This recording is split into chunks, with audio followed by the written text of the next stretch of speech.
Ya Nabi salam alaika, ya Rasul salam alaika, ya Habib salam alaika, salawatullah alaika.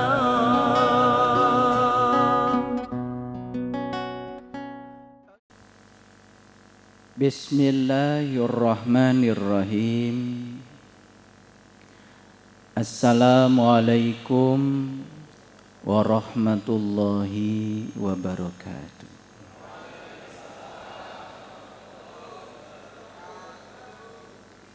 Alhamdulillahillazi nuri qulubana wa binuri ma'rifati wal isbatul yakin. Wa adkhilnal ma'al awliya'i wassalihin wasyuhada wasyiddiqin. Asyhadu an la ilaha illallah wahdahu la syarikalah rabbul alamin. Wa asyhadu anna muhammadan abduhu wa rasuluh asrafal anbiya'i wal mursalin. Sayyidina Muhammadin wa ala alihi wa sahbihi ajmain. Subhanaka la ilma lana illa ma 'allamtana innaka antal alimul hakim. Subhanaka Allahumma rabbana wa bihamdika asyhadu an la ilaha illa anta astaghfiruka wa atubu ilaik. Astaghfirullahaladzim, astaghfirullahaladzim, astaghfirullahaladzim. Allazi la ilaha illa huwal hayyul qayyum wa atubu ilaih. Min jami'il ma'asi wa dzunub. La haula wa la quwata illa billahil aliyyil azim. Silahkan duduk bersila yang bagus. Tegakkan badannya. Letakkan kedua tangan serileks mungkin. Tegakkan punggungnya, tegakkan lehernya. Luruskan wajah kita ke depan. Tataplah masa depan ruhaniah kita dengan gilang gemilang. Perlahan silakan tutup mulutnya, tutup matanya.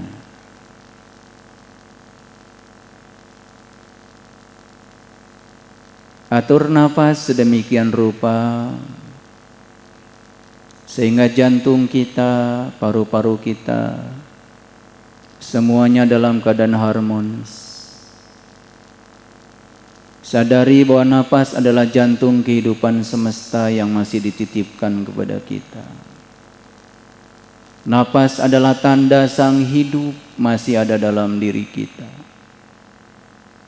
Nafas adalah pertanda bahwa sang daya kehidupan semesta, energi ilahi tanpa batas, masih dititipkan ke dalam diri kita. Perlahan fokuskan pikiran kita pada nafas kita. Mari kita heningkan cipta kita sejenak. Biarkan pikiran istirahat, tidak loncat ke masa lalu, tidak loncat ke masa depan. Hadir di sini saat ini sekarang. Masa lalu tinggal sejarah, masa depan pun masih misteri. Hidup kita yang sesungguhnya adalah di sini, saat ini, sekarang.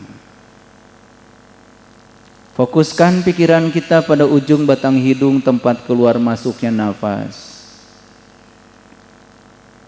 Sadari sepenuhnya sang keberadaan pada diri kita.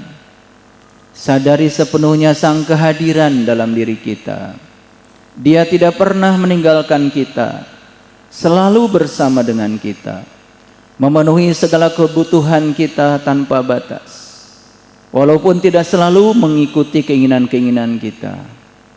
Dialah sang pemilik semesta. Ada bersamamu lebih dekat daripada urat nadi lehermu. Sekarang kita akan merasakan kehadirannya sepenuhnya. Heningkan batin kita, heningkan cipta kita. Sadari sepenuhnya. Hadir di sini saat ini sekarang.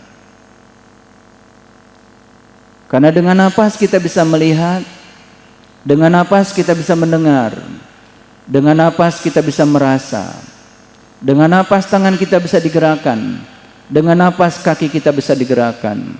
Sang hidup pada diri kita memberikan karisma dan wibawa kepada kita, sehingga tubuh kita menjadi sangat berharga. Sadari sepenuhnya. Allahu la ilaha illa huwal hayyul qayyum. La ta'khudhuhu sinnatu wa la naum. Dia senantiasa berdiri tegak dalam diri kita, memenuhi segala kebutuhan kita, tidak pernah tertidur, bahkan tidak pernah terkantuk. Saat kita tidur, mata kita tertidur, telinga kita tertidur, seluruh organ tubuh kita tertidur. Satu-satunya yang tidak pernah tidur adalah nafas. Siapa yang tidak pernah tertidur itu? Bukankah yang tidak pernah tertidur itu adalah Dia? Jadi siapa sesungguhnya nafas itu? Dan siapa yang dibalik nafas itu? Sekarang sepenuhnya sadari.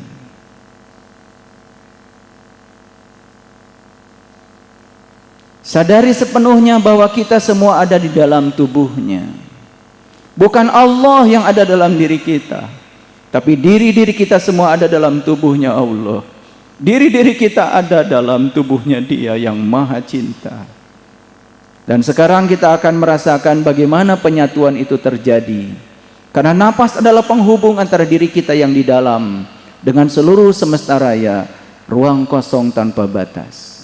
Apa yang disebut ruang kosong oleh orang awam, sesungguhnya ruang itu isi. Isi tapi kosong, kosong tapi isi. Di ruang kosong ini ada ruang penciptaan. Di ruang kosong ini ada energi semesta tanpa batas. Di ruang kosong ini ada energi ilahi tanpa batas. Dan sekarang kita akan merasakan penyatuan itu sebentar lagi. Diri kita bukanlah bagian dari semesta, tapi diri kita adalah semesta itu sendiri. Diri kita bukan tetes air di samudra, tapi diri kita yang sebenarnya adalah samudra itu sendiri.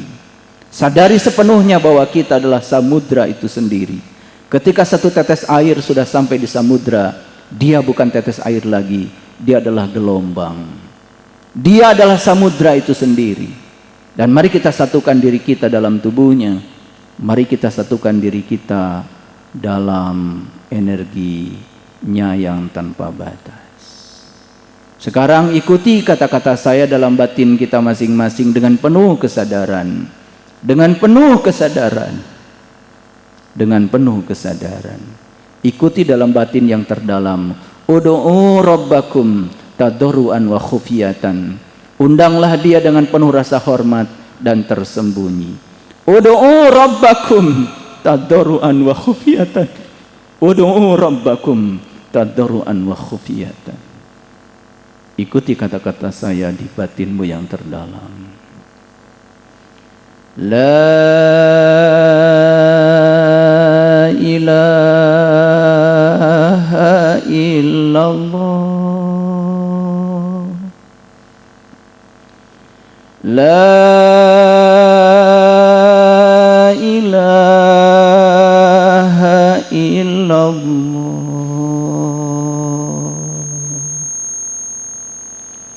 La ilaha illallah. Muhammadur Rasulullah. La ilaha illallah. La ilaha illallah. La ilaha illallah. Muhammadur Rasulullah. La ilaha illallah. La ilaha illallah. La ilaha illallah. Muhammadur Rasulullah. Terus lantunkan kalimat itu. La ilaha illallah. Yang mana yang bukan dia? Yang nyata adalah dia, yang tidak nyata adalah dia. Wal awalu wal akhiru wad dhakhiru wal batin. Dia yang awal, dia yang akhir. Bahkan dia tidak berawal, dia tidak berakhir. Dia yang lahir, dia yang batin. Terus lantunkan kalimat itu. Jangan ditahan emosinya. Sampai betul-betul seluruh identitas kita memanunggal bersamanya. La ilaha illallah. La ilaha illallah.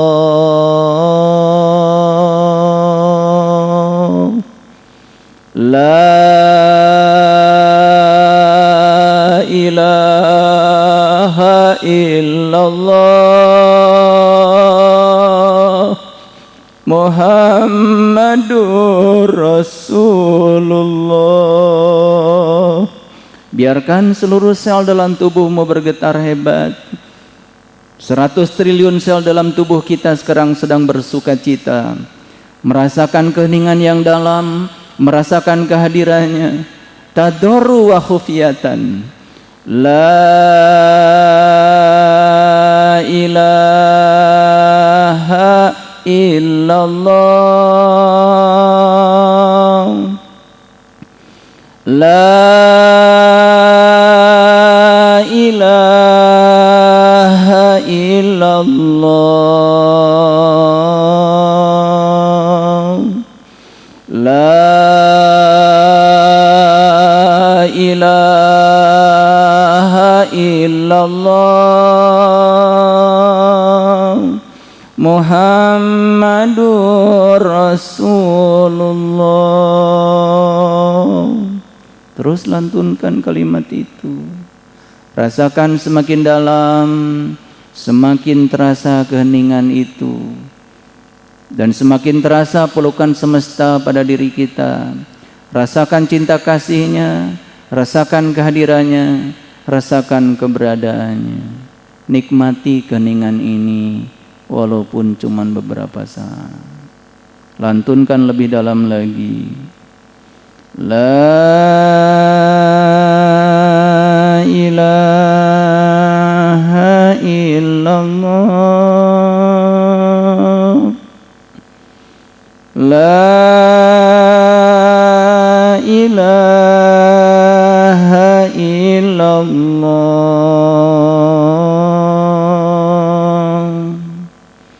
La ilaha illallah. Muhammadur Rasulullah.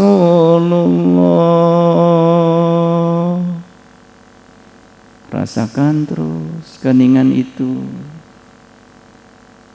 Nikmati.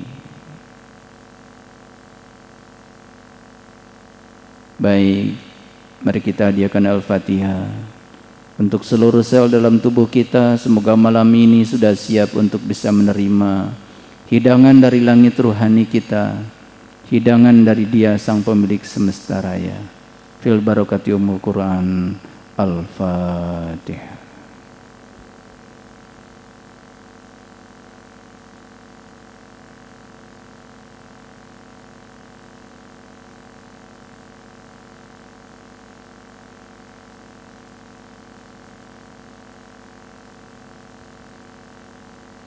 Alhamdulillah. Semoga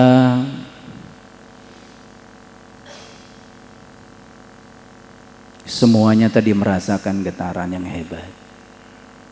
Walaupun saya memimpin itu hanya beberapa saat.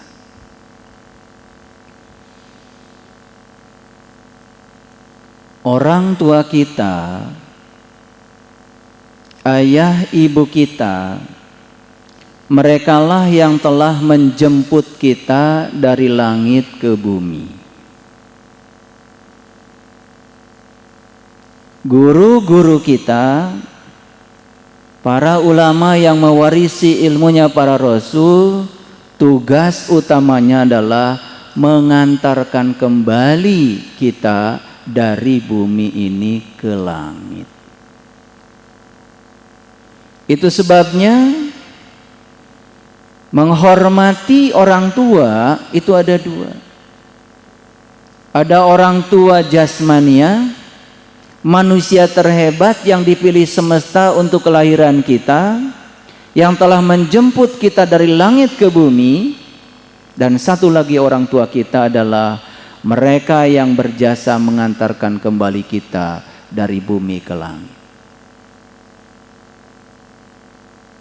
Di zaman para rasul, di zamannya para nabi, termasuk di zaman Nabi Muhammad Rasulullah Sallallahu Alaihi Wasallam, ada seorang sahabat yang berkata, "Ya Rasulullah, aku bahagia karena hidup sejaman dengan engkau dan aku mendapatkan ilmu langsung dari tanganmu." Apa jawaban Rasul? "Jauh lebih bahagia umatku," kata Rasul, "yang hidup tidak sejaman dengan aku, tetapi mereka masih dapat ilmuku dari para pewarisku." Lalu sahabat bertanya, "Ya Rasulullah, siapa pewaris ilmumu yang sesungguhnya?" "Al-ulama, al-ulama, al-ulama warasatul anbiya." Jadi ulama itu sebetulnya adalah para pewaris ilmunya para nabi. Apa yang diwariskan para nabi kepada para ulama?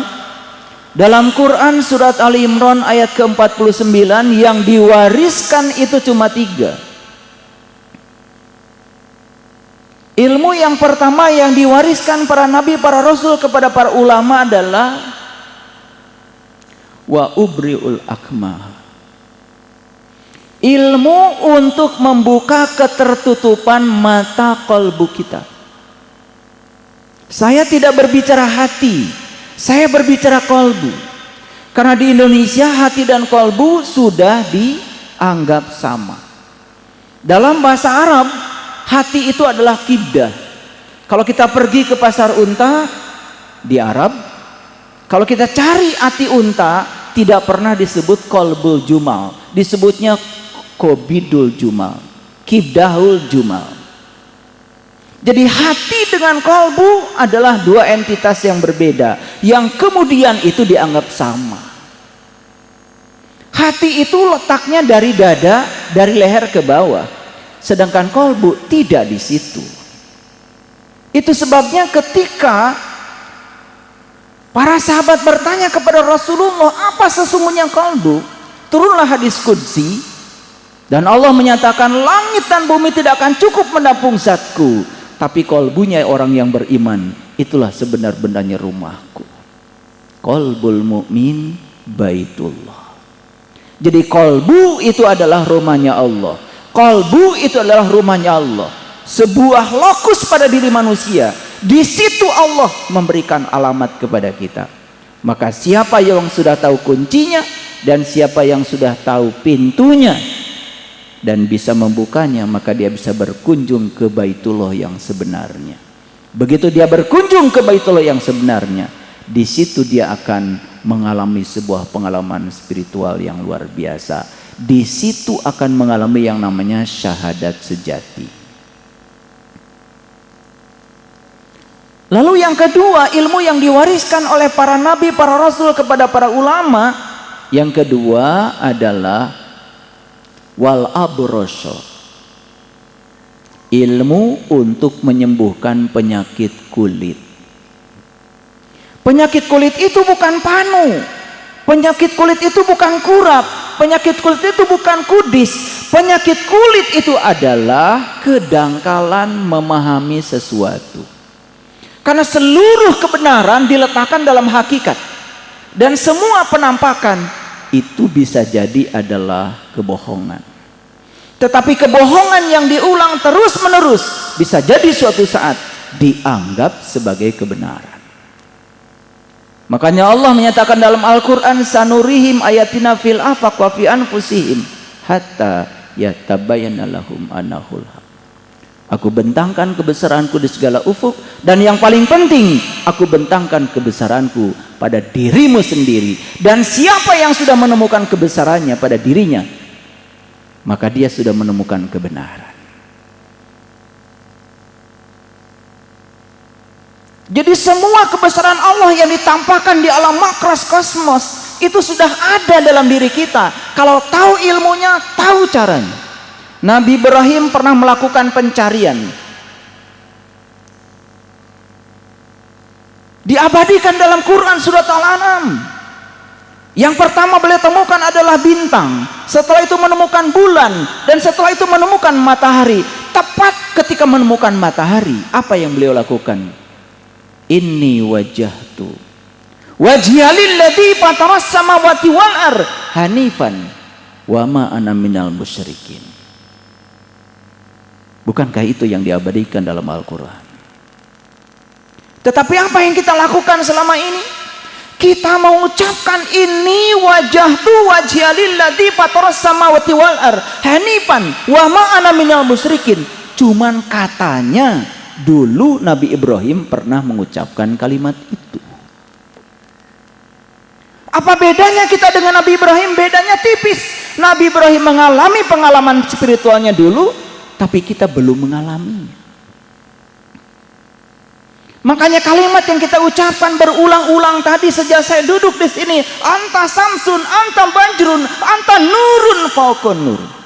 Anta laksana matahari, anta laksana bulan purnama, anta laksana cahaya di atas cahaya. Allahu nurus samawati wal ardh, masalu nurihi kamishkatin fiha misbah, al misbahu fi jujajah, ajujajatu ka'annaha kaukab. Allah adalah cahaya langit dan bumi.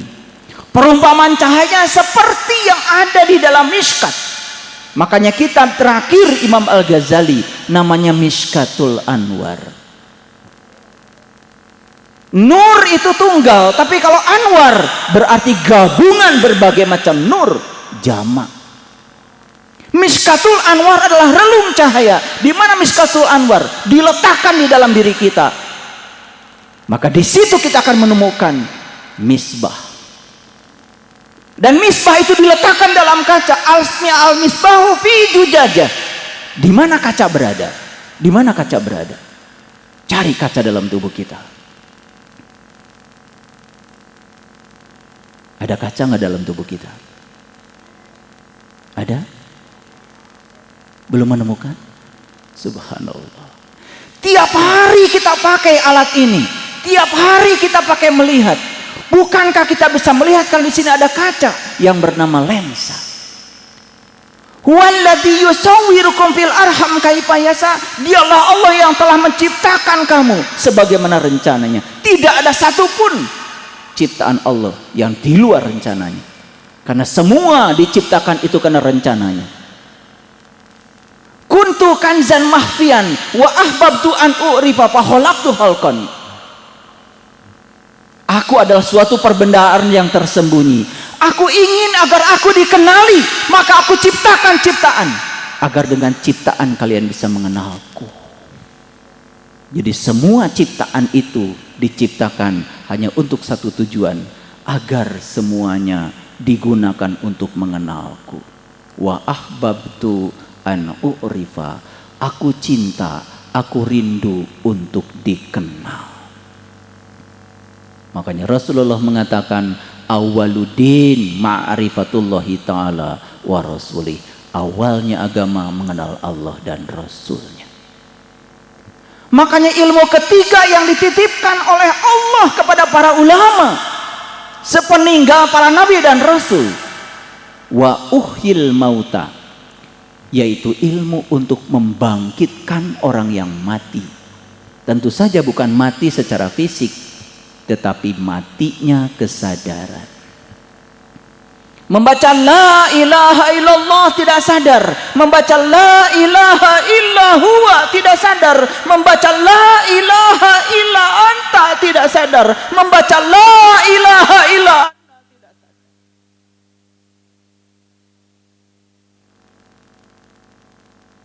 Banyak yang datang ke pesantren saya hanya menuntun saja membaca la ilaha illallah, la ilaha illa huwa, la ilaha illa ana, la ilaha illa anta. Tersungkur. Bahkan dalam sekejap bisa melihat singgasananya di dalam dirinya. Hanya satu kerdipan mata.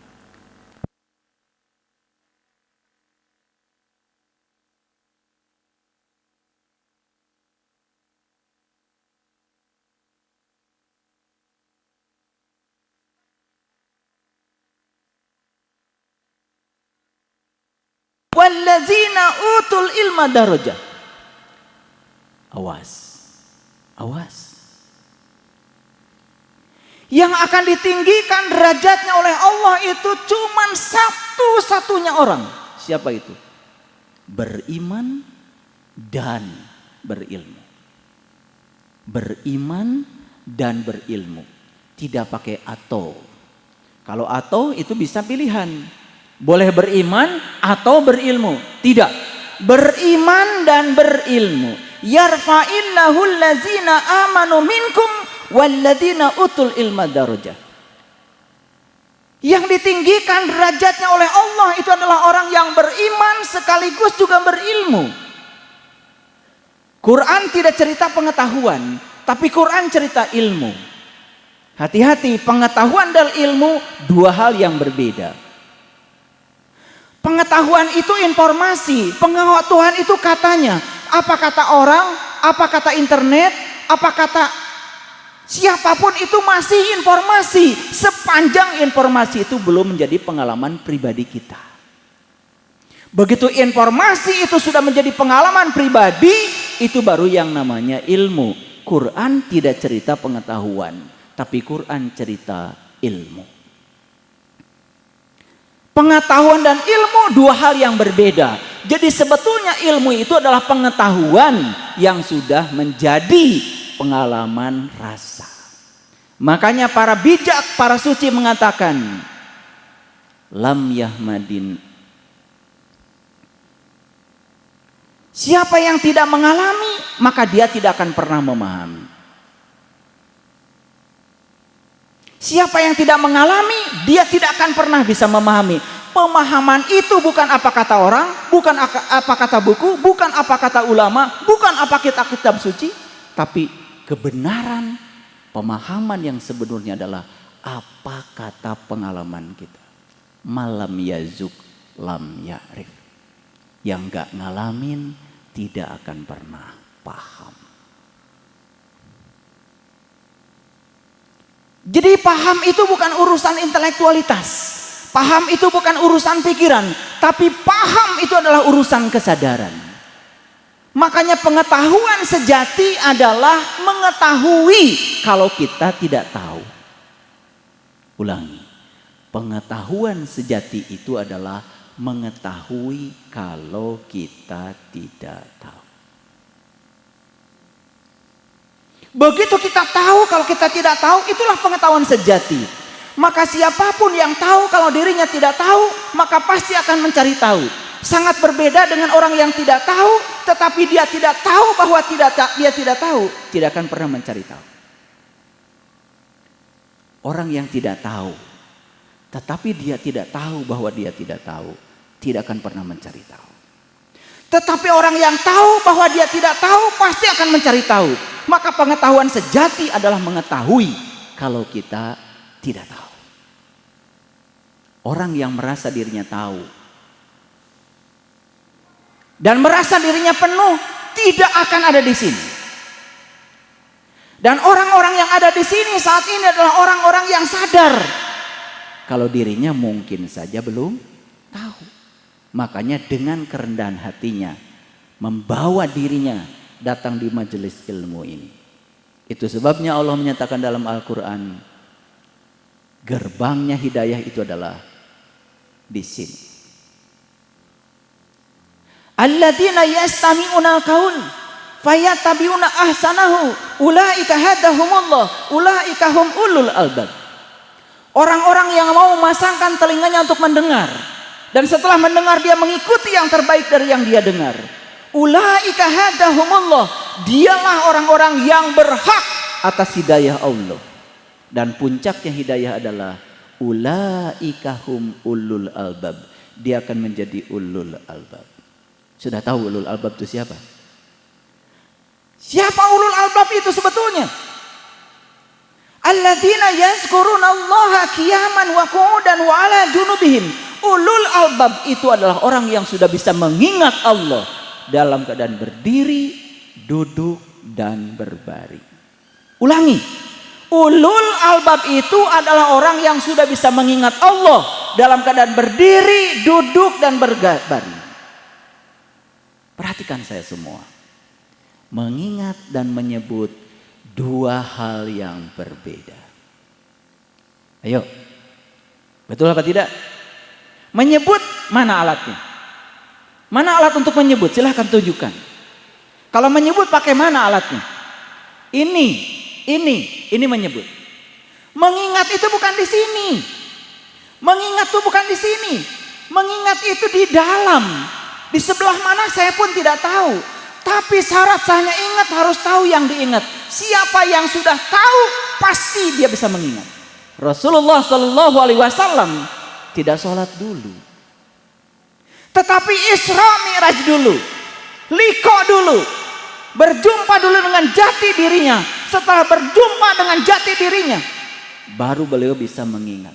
Maka di Quran dikatakan, fa idza qadaitu manasikakum fazkurullah kazikrikum abaakum. Mengingat Allah itu seperti kalian mengingat orang tuamu. Silahkan praktekkan sekarang. Ingat sama orang tua sekarang? Ingat? Ada suaranya? Ada suaranya? Ada suaranya? Ingat sama orang tua sekarang? Ada suaranya? Kan tidak ada suaranya. Betul? Bapak saya namanya Haji Muhammad Komar. Bisa ingat sama bapak saya? Kenapa nggak bisa ingat? Karena nggak kenal. Karena syarat sahnya ingat harus tahu yang diingat. Tidak mungkin bisa mengingat kalau tidak tahu. Syarat sahnya ingat harus tahu. Sebutkan sekarang nama orang tua saya berulang kali, 1000 kali di tempat ini. Muhammad Komar, Muhammad Komar, Muhammad Komar. Sampai berbusa mulut kita. Apakah berhasil mengingat bapak saya? Tidak akan berhasil. Karena apa? Karena Muhammad Komar itu adalah tulisan nama bapak saya, bukan bapak saya. Bapak saya datang ke semesta ini tanpa nama. Yang ngasih nama adalah kakek saya. Setuju apa tidak? Ini ngaji dulu dikit, ngaji dulu dikit. Sayang saya datang ke sini kalau nggak ngaji. Ini ngaji beneran nih. Tapi dikit aja ngajinya, nggak usah panjang-panjang. Karena yang paling penting dari semua itu sebetulnya bukan mendengar, mengikuti yang didengar sampai kita mencapai tingkatan ulul albab. Kalau sudah mencapai tingkatan ulul albab, di situ letaknya kenikmatan, di situ letaknya kebahagiaan, di situ letaknya nikmatnya sholat. Banyak anak-anak muda yang datang ke tempat saya sangat-sangat menyepelekan sholat. Dan saya tidak pernah marah. Tapi begitu saya ajarkan bagaimana cara sholat yang sebenarnya. Menangis ketika sholat. Lama ketika sholat. Bahkan tidak berhenti sholat. Rindu untuk sholat. Kenapa? Karena ayat yang disampaikan dalam Al-Quran. Innani anallah la ilaha illa anna fa'budni wa aqimis sholat li zikri. Itu dipenuhi syaratnya. Makanya di Quran dikatakan innal munafiqina yukhadi'unallah wa huwa khadi'ukum. Wa idza qamu ila shalah qamu kusala yura'unan nas wa la yadhkurunallaha illa qalila. Sesungguhnya orang munafik itu adalah mereka yang suka sholat. Innal munafiqina yukhadi'unallah. Sesungguhnya orang munafik itu adalah mereka yang suka menipu Allah. Apa artinya menipu? Menipu itu madep wajahnya, tetapi mungkir hatinya. Madep wajahnya, tetapi tidak sama dengan batinnya. Tidak sejalan antara fisiknya dengan batinnya. Itu yang disebut dengan munafik. Wa idza qamu ila shalah qamu kusala. Dia sudah suka mendirikan salat, tapi salatnya malas. Yura'unan nas, kalaupun dia salat hanya sebatas malu sama manusia. Wala yazkurunallaha illa qalila. Bahkan sepanjang salatnya tidak mengingat Allah kecuali sedikit. Sedikit saja mengingat Allahnya, itu sudah munafik. Apalagi yang tidak ingat sama sekali. Inilah pentingnya. Pentingnya kita punya kesadaran untuk ini. Oleh karena itu, begitu pertama saya datang ke sini, tadi saya dengar di sini sedang ada simulasi bagaimana memahami kitab kuning dengan cepat. Saya bangga sekali. Bahkan sudah ada ahli-ahlinya tadi ya, dari pesantren Sugiri ya, Sidogiri. Luar biasa. Saya senang sekali. Muncullah anak-anak muda yang kreatif, mengembangkan intuisinya untuk mempermudah sistem pembelajaran. Itu sudah keren sekali, sangat keren sekali. Tetapi kenapa kita sering menyebut kitab yang gundul di pesantren itu namanya kitab kuning? Ada nggak tahu nggak alasannya? Kenapa disebutnya kitab kuning?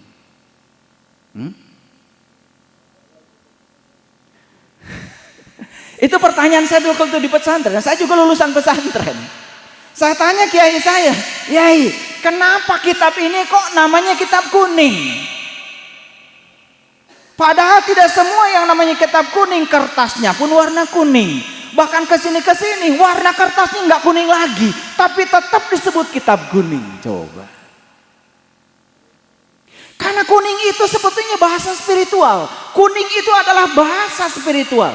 Perhatikan, baru saja sebulan yang lalu kita merayakan Hari Raya Idul Fitri, bukan? Betul? Bikin apa waktu kemarin? Bikin apa? Bikin kupat, bukan? Kupat itu adalah warisan spiritual dari para sunan, para wali. Coba saya tanya sekarang, kupat itu terbuat dari apa?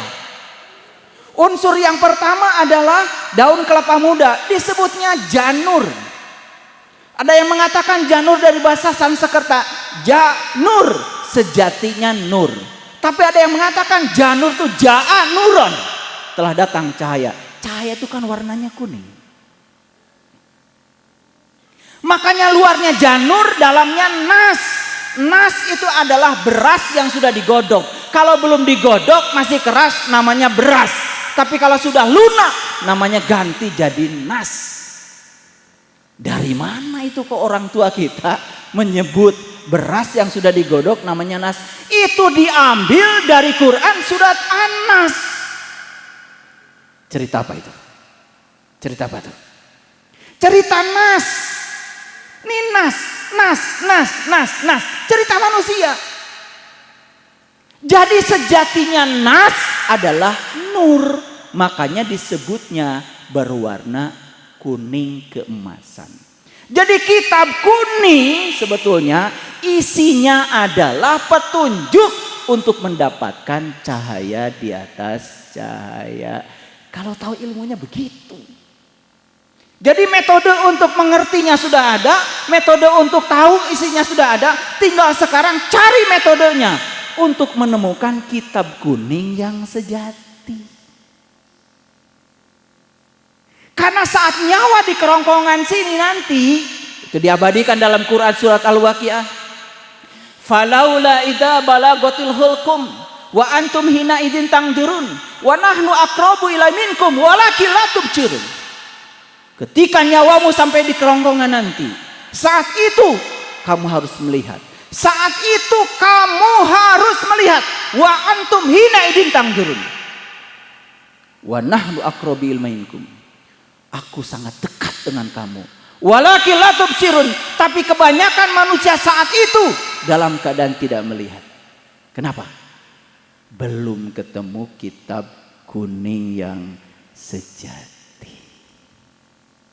Makanya kitab kuning ada dua, ada kitab kuning yang syar'i, ada kitab kuning yang sejati. Temukan dua-duanya.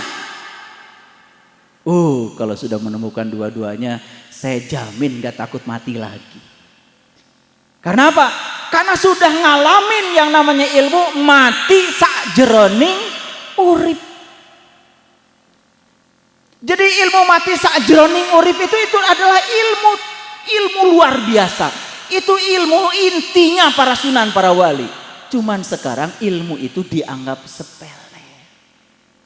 Padahal Rasulullah mengatakan dalam hadis, mut anta qabla mut, mut anta qabla mut. Belajar mati selagi hidup, belajar mati selagi hidup.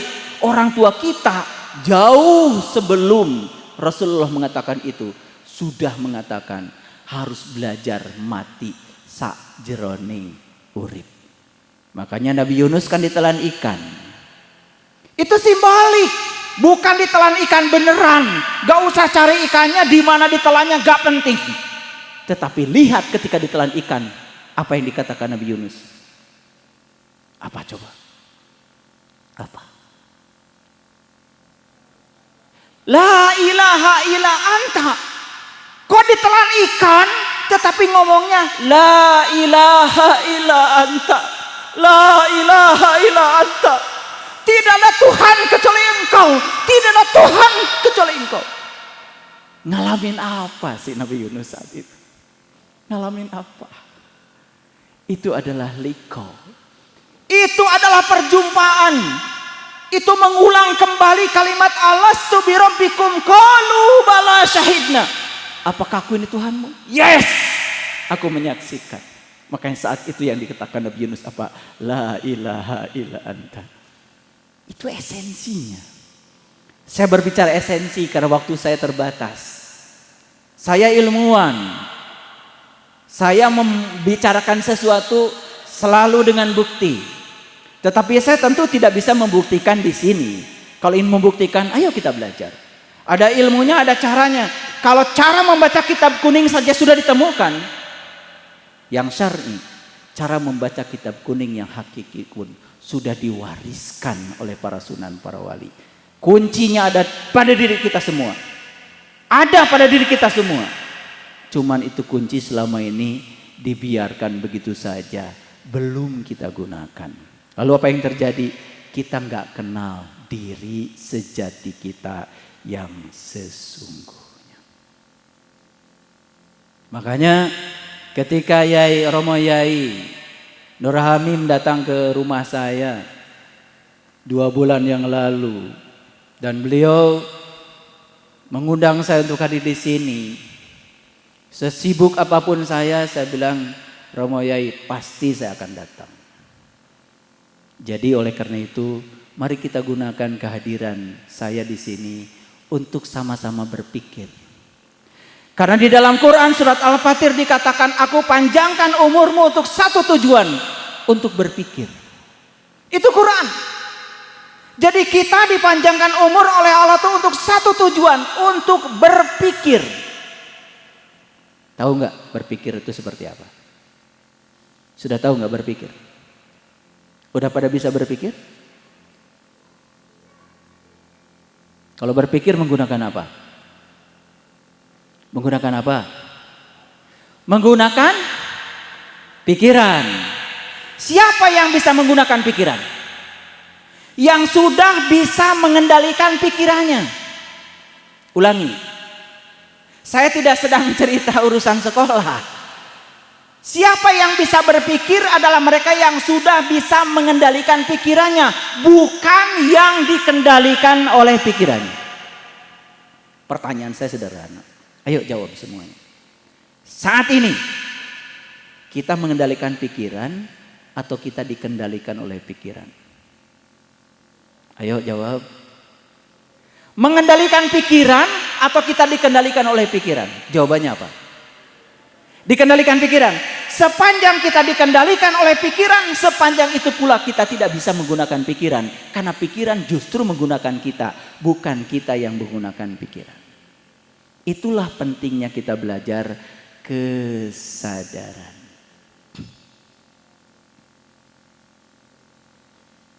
Jadi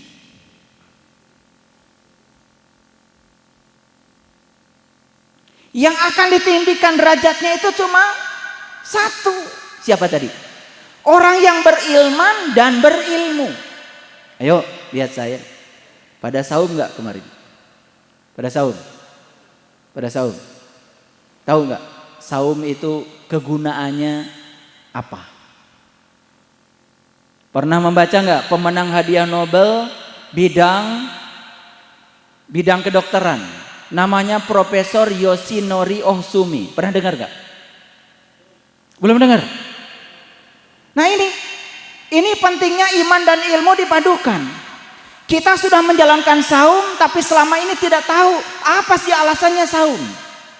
Ternyata Profesor Yoshinori Ohsumi mengatakan ketika seseorang sedang saum, lalu perutnya lapar, saat perutnya lapar maka di dalam dirinya akan dibentuk yang namanya protein autofagisom. Protein autofagisom itu adalah protein raksasa yang akan memakan sel-sel mati dalam tubuh. Makanya kalau orang saumnya benar, selesai saum sebulan penuh, wajahnya langsung beda. Lebih segar, lebih fresh, jauh dari penyakit. Zamannya Nabi Muhammad sudah disunahkan kita saum Senin Kamis, seminggu 2 kali. Belum ada riset ilmiahnya. Tapi sekarang Profesor Yoshinori Ohsumi mengatakan sebaiknya seminggu 2 kali kita latihan melaparkan tubuh. Buat apa? Untuk membentuk protein autofagisom. Inilah pentingnya iman dan ilmu dipadukan. Makanya Romo Yai Nur Hamim mengundang saya, tolong katanya Yai Saiful datang ke pesantren kami, tolong jelaskan pentingnya ilmu dan iman itu dipadukan. Saya ahli fisika material elektronik. Loh kok saya bisa berdiri di sini? Umur 18 tahun alhamdulillah. Walaupun tidak sempurna tetapi ya 30 juz Quran sudah mulai bisa dipahami. Begitu kita tahu Quran, kemudian kita tahu sains, begitu saya padukan antara fisika dengan metafisika ternyata simetri. Disitulah iman kita akan bertambah kokoh. Itulah pentingnya kita mengintegrasikan antara iman dan ilmu. Coba perhatikan, 90% uang dunia sekarang ada di tempat yang ada sentuhan IT-nya. 90% uang dunia ada di tempat yang ada sentuhan teknologi informasinya. Bayangkan, 90%. Saya tempo hari pergi ke Prodia, cek darah. Kalau cek darah biasanya disuruh puasa 12 jam. Makanya saya mulai puasa jam 8 malam, kemudian jam 8 pagi baru tes darah. Selesai tes darah jam 10, saya nyamperin tukang bubur di depan laboratorium. Begitu saya mau beli bubur sudah tidak ada. Habis, Pak. Loh, kok habis? Ya lihat, Bapak. Ya, di situ masih ada antrian orang-orang yang mau beli bubur yang pakai baju hijau-hijau itu. menggunakan aplikasi namanya GoFood. Karena tukang bubur ini kreatif, dia hubungkan dengan online, dia hubungkan dengan GoFood. Apa yang terjadi?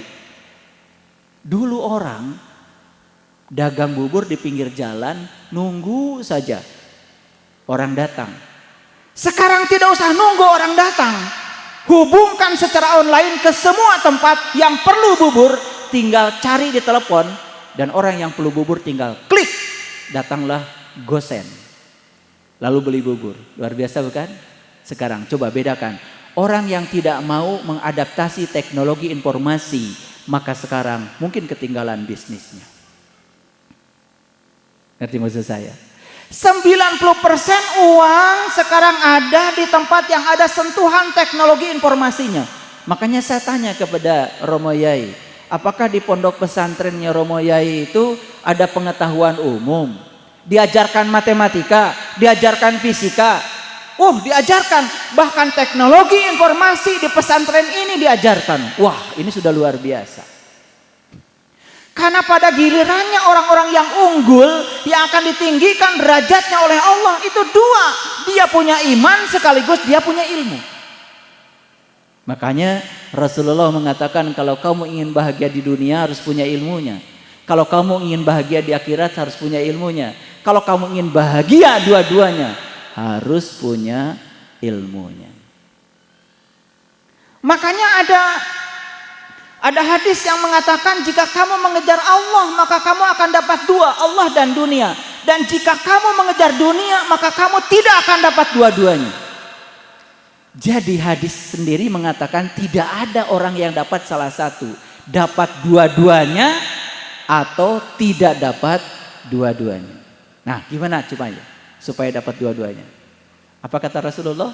Kalau ingin dapat dua-duanya, kejarlah Allah. Maka siapa yang mengejar Allah, maka dia dapat Allah dan dunia. Lihat saya sekarang.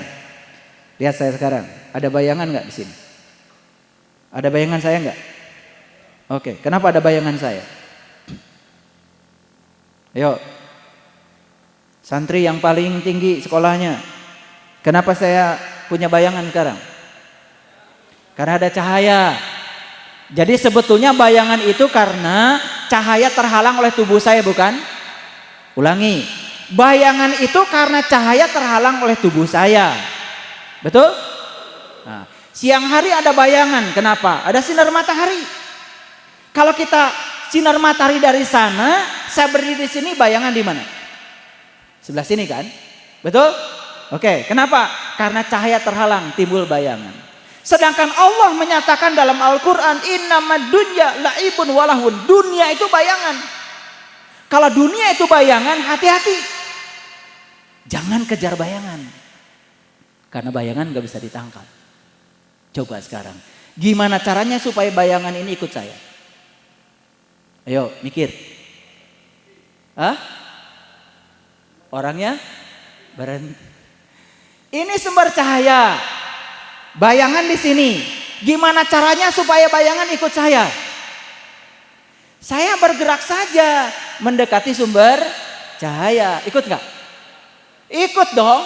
Makin dekat sumber cahayanya didekati, ternyata bayangan ikut.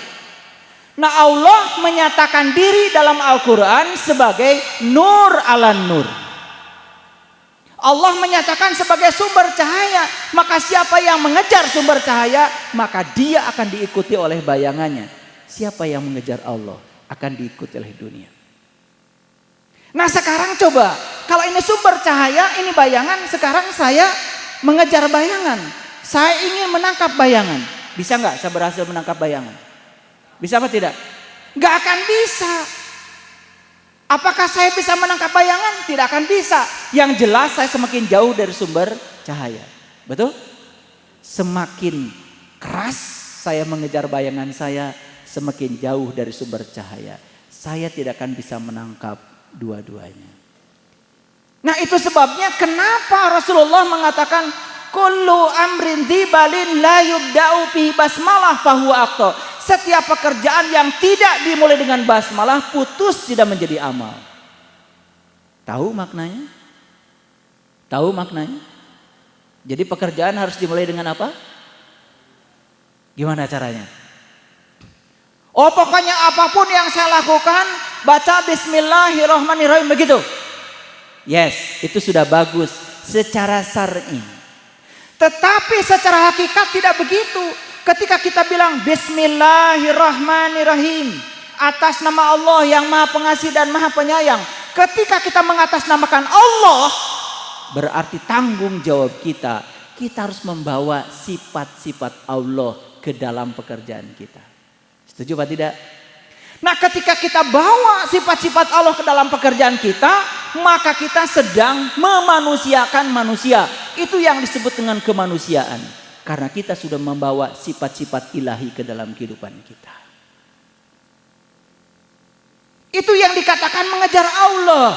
Apapun yang kita kerjakan harus billah, lillah, bismillah. Lillah berarti karena Allah, billah bersama Allah, bismillah karena kita sedang mengatasnamakan Allah. Puncaknya adalah alhamdulillah, segala puji habis untuk Allah.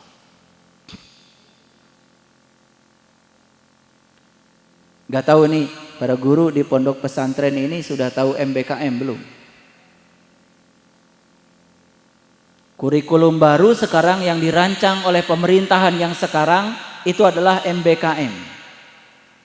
Merdeka Belajar Kampus Merdeka. Jadi tidak boleh lagi siswa dicetak sebagaimana maunya guru. Tugas guru adalah menghargai kehadiran setiap siswa sebagai tamu agung yang direncanakan Allah, bukan direncanakan gurunya. Makanya di sekolah guru tidak boleh menghukum siswa lagi. Konsepnya sudah dirubah sekarang. Yang jadi guru di sekolah bukan guru yang mengajar. Yang jadi guru di sekolah adalah murid. Jadi murid itu jadi guru sekarang. Guru belajar sabar dari muridnya. Guru belajar metode dari muridnya.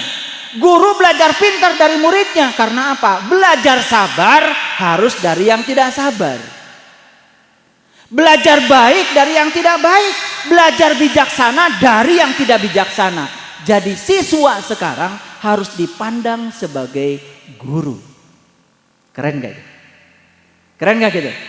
Karena selama ini guru yang mengajar menganggap siswa itu bisa diperlakukan apa saja. Boleh.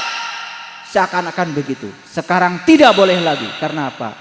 Siswa itu adalah tamu agung yang diutus ke semesta untuk menjadi dirinya sendiri, bukan untuk menjadi apa kata orang tuanya, dan bukan untuk menjadi apa kata gurunya. Ini yang disebut dengan kurikulum kampus merdeka, Merdeka Belajar. Coba, pernah lihat ikan enggak? Pernah lihat ikan enggak? Ikan pinternya apa? Berenang. Kalau ikan disuruh memanjat pohon, bodoh enggak ikan? Idiot nggak ikan? Ikan itu akan kelihatan idiot ketika disuruh memanjat pohon. Karena memang dia datang ke dunia diberi kecerdasan oleh Allah. Kecerdasan dia itu berenang. Luar biasa itu ikan. Baru lahir aja udah bisa berenang. Cerdas nggak ikan? Nah itu yang disebut dengan jenius. Jadi ikan tuh jenius dalam urusan renang. Tetapi urusan memanjat pohon dia menjadi idiot. Jadi semua anak manusia datang ke dunia itu diberi oleh Allah kejeniusan. Kenapa kelihatan idiot? Karena guru salah mengajar. Tidak suka matematika, disuruh belajar matematika. Sukanya olahraga, sukanya main bola, disuruh belajar fisika, ya mencret. Lalu siswa dihukum, nilainya jelek, orang tuanya dimarah-marahin, dipanggil. Anak bapak ibu nakal. Nilai fisikanya 3. Padahal memang gak suka fisika. Dia itu sukanya berenang. Kenapa tidak suruh dia aja berenang tiap hari. Nanti jadi juara renang nasional. Jadi juara renang SEA Games. Juara renang Olimpiade. Karena memang dia jenius di bidang itu. Bapak ibu, saya perlu kasih tahu. Sekarang ini anak-anak kita berada pada tingkat putus asa. Karena sistem pendidikan yang keliru. Karena apa? Semua anak dibangun seperti yang guru mau. Semua anak dibangun seperti yang orang tua mau. Saya sekarang sedang memberikan terapi coaching. Perhatikan saya. Ada anak perempuan umurnya 41 tahun. Lulusan ITB, farmasi, magister. Hebat nggak? Hebat. Tetapi dia sakit. Ada tukang bubur saja nawarin ke rumahnya. Bubur, bubur. Marah dia. Kenapa marah? Itu tukang bubur katanya marah sama saya. Orang nawarin bubur aja dianggap marah sama dia. Saya coba terapi dengan menggunakan hipnoterapi. Begitu di hipnoterapi ketemu penyakitnya. Ternyata penyakitnya luar biasa. Dia sekolah di situ bukan maunya dia.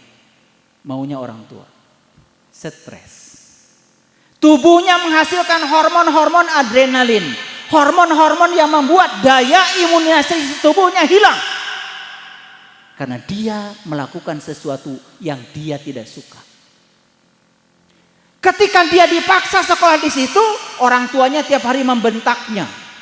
Sekolah kamu, sekolah kamu.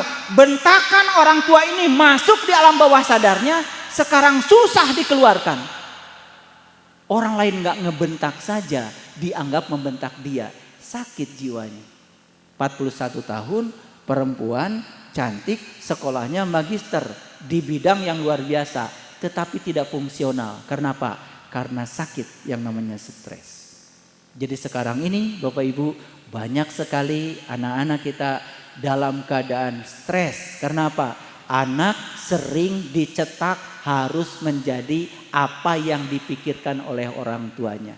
Orang tua tidak menghargai anak sebagai tamu agung yang datang ke semesta untuk menjadi dirinya sendiri.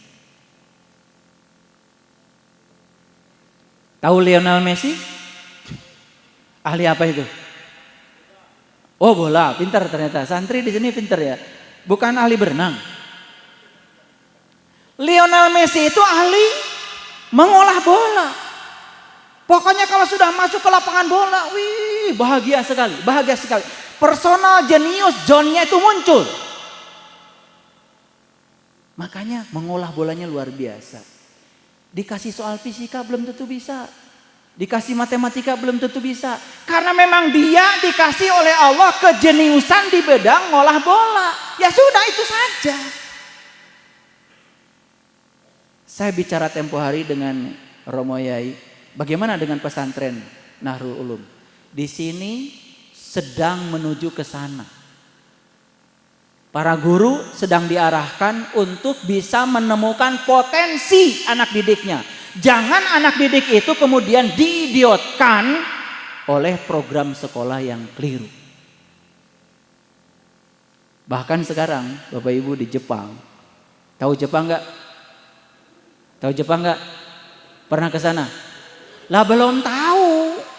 Itu baru katanya ada negara namanya Jepang. Enggak apa-apa. Di Jepang itu sekarang sistem pendidikan harus menggunakan golongan darah. Bayangkan, dalam satu kelas golongan darahnya harus sama. Kalau A, A semua, kalau B, B semua, kalau AB, AB semua, kalau A, A semua. Gurunya tidak boleh sembarang. Gurunya harus cocok dengan golongan darah siswanya. Karena Allah menciptakan golongan darah tidak sembarang. Ternyata golongan darah mencerminkan kepribadian seseorang. Jadi mungkin saja sekarang ada siswa masuk ke kelas, dia pintar, diajar sama gurunya. Gurunya juga pintar, tapi nggak cocok secara emosional. Tidak cocok. Karena apa? Ada halangan golongan darah. Golongan darah gurunya tidak sama dengan golongan darah muridnya. Ada kepribadian yang tidak cocok. Bayangkan sekarang, sistem pendidikan dunia sudah mengarah ke situ. Bahkan saya punya murid yang bisa menciptakan minyak wangi sesuai dengan golongan darah. Luar biasa. Jadi menciptakan minyak wangi sesuai dengan golongan darah. Dari mana ilmunya? Dari kitab kuning. Tapi kitab kuningnya bukan yang syar'i. Kitab kuning yang hakiki. Ternyata di situ ada petunjuk bagaimana menjadi orang kaya. Sekarang Kalau dibeli ya oleh perusahaan Korea, 80 miliar keahlian itu tidak dikasih. 80 miliar tidak dikasih. Kemampuan meramu minyak wangi sesuai dengan tanggal lahir dan golongan darah. Bayangkan, saya sekarang pakai minyak wangi sesuai dengan golongan darah saya. Jadi saya selama ini pakai minyak wangi pusing. Ternyata pusing itu karena apa? Wangi yang saya butuhkan bukan itu. Tidak cocok dengan golongan darah saya. Bahkan sekarang diet makanan pun harus sesuai dengan golongan darah. Dulu kan masih ingat 4 sehat 5 sempurna, betul? Pokoknya 4 sehat 5 sempurna. Makan nasi, makan daging, makan tempe, makan tahu. Puncaknya makan minum susu. Begitu enggak? Perhatikan. Susu itu kalau diminum oleh orang yang golongan darahnya A, itu jadi racun. Tapi susu diminum oleh orang yang golongan darahnya O, itu jadi nutrisi. Susunya sama diminum oleh orang yang golongan darahnya berbeda. Ternyata yang ini jadi nutrisi, yang ini jadi racun. Makanya saya berhenti minum susu. Kecuali susu yang sudah difermentasi karena golongan darah saya A. Setelah saya diet berdasarkan golongan darah, maka saya nggak pernah sakit lagi. Tidur saya cuma 2 jam sehari, tetapi tidak pernah sakit. Tamu saya bisa jadi jam 10 baru datang, jam 12 baru datang seperti tadi. Ya jam 12 bertamu sama rumah Yai, banyak itu yang kayak gitu dan tetap saya terima. Yang penting di 2 jam ya, jam 12 sampai jam 2 jangan ganggu saya. Karena itu adalah saat di mana saya sedang tafakur. 2 jam aja. Jadi begitu kita menerapkan sistem-sistem yang seperti itu, ternyata kita bisa sehat lahir dan batin. Makanya hidup sehat. Hati selalu gembira. Istirahat yang cukup. Bukan istirahat tubuh, ini nih yang harus istirahat. Pikiran. Sepanjang kita dikendalikan oleh pikiran, kita tidak akan pernah istirahat. Makanya banyak yang mimpi buruk. Begitu mau dibimbing untuk meniti ke dalam diri, saya tanya dulu, kamu itu suka mimpi buruk ya? Itu kebaca ya dari gelombang otaknya. Oh, kok Bapak tahu? Ya tahu. Karena gelombang otak itu memancarkan frekuensi yang berbeda satu orang dengan orang yang lain. Saya bisa tahu ya di ruangan ini siapa yang suka mimpi buruk. Saya tahu. Nah ketika orang mimpi buruk berarti apa? Nur insaninya ketika keluar dari tubuh itu dalam keadaan kotor. Ketika nur insani keluar dari tubuh dalam keadaan kotor, dia akan bergabung dengan jiwa-jiwa yang kotor. Jiwa-jiwa yang tidak bisa pulang tetapi sudah tidak berada dalam tubuh lagi. Makanya ketika kita bicara ruh itu kan ada 3. Nurullah, Nur Muhammad, Nur Insan. Nah nur insan itu namanya jiwa. Makanya ruh dengan jiwa 2 entitas yang berbeda. Tapi banyak sekali yang belajar spiritual tapi gak bisa membedakan mana ruh mana jiwa. Di Quran ruh dipanggilnya ruh saja, tapi jiwa dipanggilnya nafs. Jadi bahasa Arabnya saja sudah berbeda, berarti maksudnya berbeda. Ruh dengan jiwa berbeda. Saat kita tidur yang keluar bukan ruh. Saat kita tidur yang keluar adalah jiwa. Tetapi saat kita mati dalam keadaan tidak tahu jalan pulang, Nurullah dan Nur Muhammad keluar, jiwanya tertinggal di dalam. Maka jiwanya terkubur di sini dalam kegelapan. Itu karena dia tidak tahu jalan. Belum bisa mengalami syahadat yang sejati. Seperti yang di Quran surat Al-Waqiah tadi, ketika nyawa di kerongkongan, dia dalam keadaan tidak melihat. Ini yang saya bicarakan jangan dianggap sepele. Karena ini adalah ilmu yang diwariskan oleh para sunan, para wali yang selama ini banyak ditinggalkan oleh kebanyakan orang. Jadi sekarang dunia sains dengan spiritual itu sudah saling melengkapi. Makanya penting kita punya anak, bagus imannya, bagus juga ilmunya. Keren spiritualnya, keren juga pengetahuan sainsnya. Kuasai matematika, kuasai fisika, kuasai kimia, kuasai sains, kuasai teknologi informasi. Sudah. Luar biasa. Dan di sekolah ini semuanya sudah ada. Perhatikan saya. Kalau sekarang bisa lihat saya nggak dari jauh? Yang sebelah sana bisa lihat saya nggak? Yang sebelah sana lagi bisa lihat saya nggak? Makin jauh dari saya, mata kita tidak sanggup lagi melihat saya. Betul? Kenapa? Kenapa? Karena mata ini punya keterbatasan. Suara saya bisa didengar di sini, tapi di sana 2 kilo, 3 kilo, 4 kilo dari sini tidak bisa mendengar suara saya lagi. Kenapa? Karena telinga punya keterbatasan. Telinga kita ini hanya bisa mendengar suara dengan frekuensi 20 Hz sampai 20.000 Hz. Mata ini hanya bisa melihat panjang gelombang 400 nanometer sampai 700 nanometer. Di luar itu tidak bisa.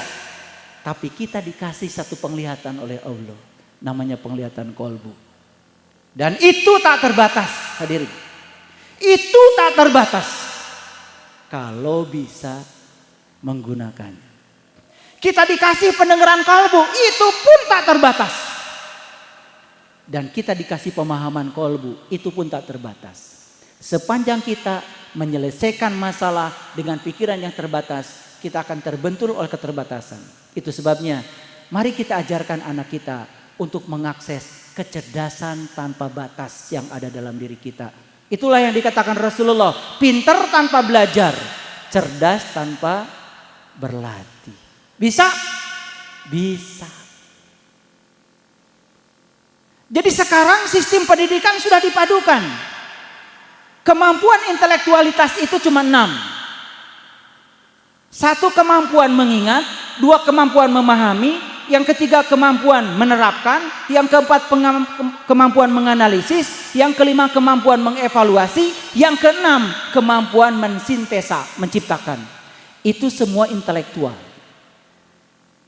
Itu terbatas. Ada satu lagi dalam diri kita yang disebut dengan intelijensia. Intelijensia itu yang disebut dengan spiritual. Dan itu tak terbatas.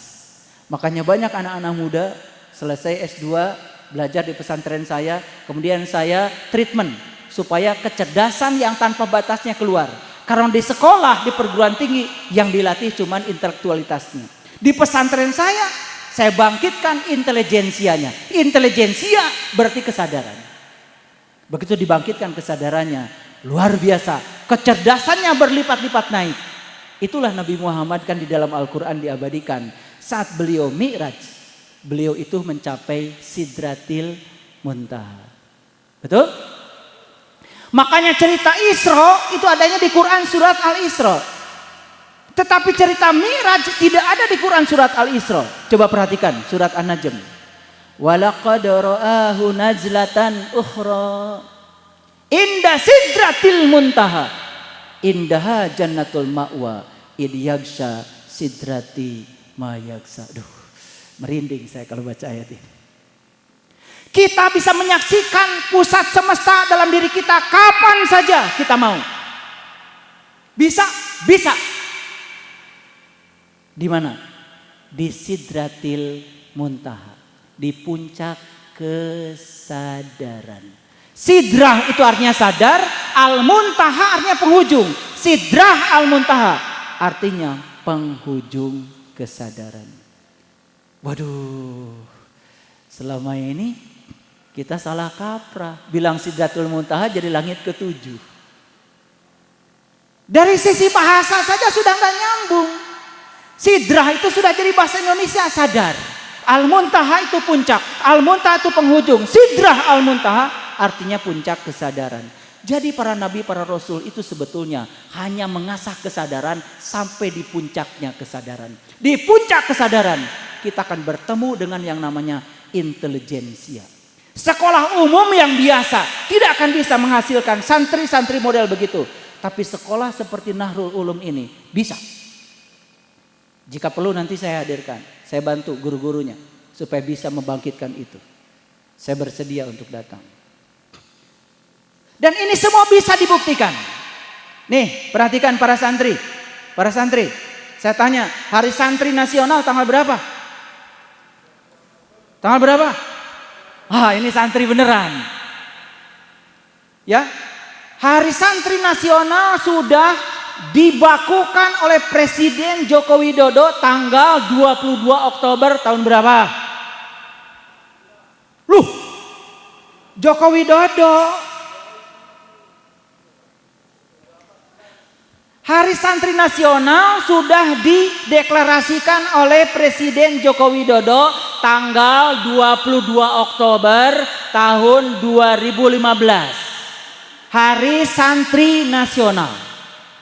Kenapa santri sekarang diangkat? Lihat saya semuanya. Tanggal 22 Oktober tahun 1945, 3 bulan setelah Indonesia merdeka, penjajah Belanda belum lari dari Indonesia. Masih bercokol di Indonesia, bahkan ingin menjajah kembali. Makanya di Surabaya kemudian mereka mengibarkan bendera Belanda lagi. Pada saat itu sudah merdeka Indonesia. Lalu ada seorang tokoh besar yang sangat luar biasa di Indonesia ini, namanya Romo Kiai Haji Hasyim Asy'ari. Kenal itu? Kenal itu? Subhanallah.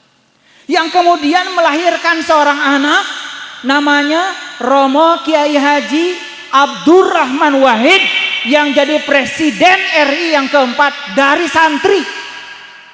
Jadi santri itu bisa jadi presiden. Makanya belajar bahasa Inggris, belajar bahasa asing. Di samping belajar bahasa Arab. Gontor ini, Ponorogo ini sudah menjadi ikon nasional. Kenapa? Di Ponorogo ini ada pesantren modern. Namanya pesantren Gontor. Bahkan dari luar negeri banyak yang menyekolahkan anak di sini. Luar biasa. Makanya bisa jadi kebangkitan kesadaran spiritual terjadi di Indonesia. Saya setuju tadi. Kalau teknik untuk membaca kitab kuning ditemukan di Jawa Timur, dan Jawa Timur itu di Ponorogo, dan Ponorogo lah Nahrul Ulum, mungkin ini berkah dari semesta. Tepuk tangan dulu buat Yai Romo Dorang. Makanya saya datang ke sini sesibuk apapun. Tamu saya banyak sekali yang datang hampir setiap hari. Kemarin dari KBRI Washington coba. Minta dibimbing untuk meniti ke dalam diri. Tolong dibuktikan katanya. Apa betul pusat semesta ada pada diri? Dari Washington coba. Ngumpulin duit datang ke pesantren saya. Hanya minta dibimbing gimana caranya meniti ke dalam diri agar bisa menyaksikan pusat semesta pada diri. Betul nggak Quran surat Al-Fusilat yang mengatakan, aku bentangkan kebesaranku di segala ufuk, dan yang paling penting aku bentangkan kebesaranku pada dirimu sendiri. Siapa yang bisa menyaksikannya berarti menemukan kebenaran. Hebat tuh. Mereka tidak percaya kalau itu baru pengetahuan, belum jadi ilmu, kalau belum menjadi pengalaman spiritual. Gitu belajar, ya. Makanya para santri diajarkan untuk kritis, kreatif, ya. Karena itu adalah keterampilan abad 21 yang harus dimiliki oleh seluruh manusia kalau ingin bertahan hidup di abad 21. Teruskan dulu. Jadi pada tanggal 22 Oktober tahun 1945, Kiai Haji Romo Kiai Haji Hasyim Asy'ari membuat resolusi jihad namanya. Resolusi jihad artinya apa? Terjemahan jihad diterjemahkan sesuai dengan konteks saat itu. Karena bangsa kita sudah merdeka, penjajah masih ada di sini dan ingin menjajah kembali, lalu santri saat itu dikerahkan dengan resolusi jihad. Jadi yang membuat sejarah 10 November tahun 45 di kota Surabaya itu sebetulnya kebanyakan adalah santri. Itulah kenapa alasan pemerintah sekarang mengangkat kembali 22 Oktober sebagai hari sejarah. Maka dibakukan menjadi hari santri nasional. Sampai di situ cukup? Tidak. Karena sekarang santri dari sekolah manapun sudah bisa mengikuti yang namanya SNMPTN, SBMPTN. Perguruan tinggi manapun harus menerima santri dari sekolah manapun. Jadi dibuka kerannya seluas-luasnya. Jadi kalau sekarang masih ada pikiran bahwa saya kalau sekolah di sini takut tidak bisa ke perguruan tinggi, itu keliru. Karena apa? Yang namanya program luar sekolah dibuka oleh pemerintah. Kebetulan saya juga sebagai asesor. Saya adalah yang menilai sertifikasi guru di Jawa Barat. Karena saya sebagai asesor maka saya tahu ini. Jadi keran sudah dibuka seluas-luasnya. Jadi sekarang yang akan menentukan nasib kita bukan siapa-siapa. Yang menentukan nasib kita adalah diri kita sendiri. Surga dan neraka tidak diciptakan oleh Allah. Surga dan neraka tidak diciptakan oleh Allah.